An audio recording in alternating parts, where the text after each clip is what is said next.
আসসালামু আলাইকুম everyone, welcome back to my channel Shamina's kitchen. আবারও একটা রেসিপি নিয়ে চলে এসেছি। আমার আজকের রেসিপি বুট ভুনা।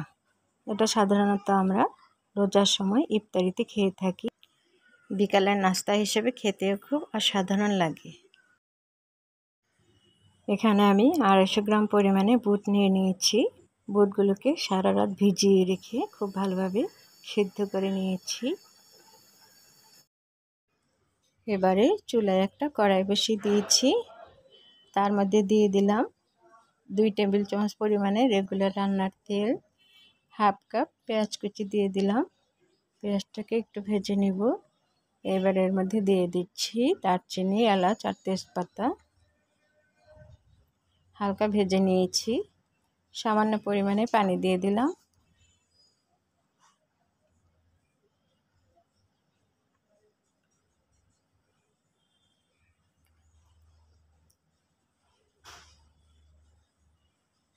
হলুদ গুঁড়া দিয়ে দিলাম হাফ চামচ, মরিচের গুঁড়া হাফ চামচ, ধনিয়া গুঁড়া হাফ চামচ। এর মধ্যে আমি হাফ চামচ পরিমাণে আদা রসুন বাটা দিয়ে দিয়েছি, যেটা স্কিপ হয়ে গিয়েছে।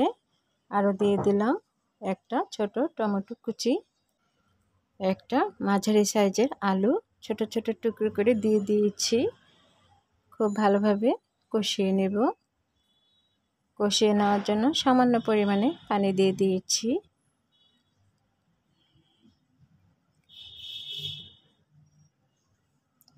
এবার এটাকে ঢেকে 3 মিনিট রেখে দিব। 3 মিনিট পরে ঢাকনাটা খুলে নিয়েছি। তেলটা ছেড়ে আসা পর্যন্ত আমি কষিয়ে নিয়েছি। এবারে যে বুটটা সিদ্ধ করে রেখেছিলাম সেটা দিয়ে দিলাম। আবারও খুব ভালোভাবে মশলার সাথে বুটটাকে আমি কষিয়ে নেব। অবশ্যই খুব ভালোভাবে কষিয়ে নিতে হবে। 3-4টি কাঁচামরিচ কুচি করে দিয়ে দিয়েছি।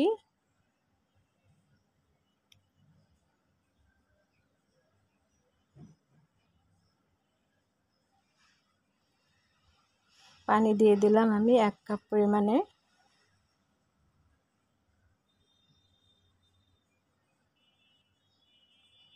একটু নেড়েচেড়ে মিশিয়ে দিয়ে আবারও 5 মিনিটের জন্য ঢেকে রেখে দিলাম। 5 মিনিট পরে ঢাকনাটা খুলে নিয়ে খুব ভালোভাবে নেড়েচেড়ে দিচ্ছি। আবারও একটু ঢেকে দিলাম 3 মিনিটের জন্য। খুব ভালোভাবে নেড়েচেড়ে দিব।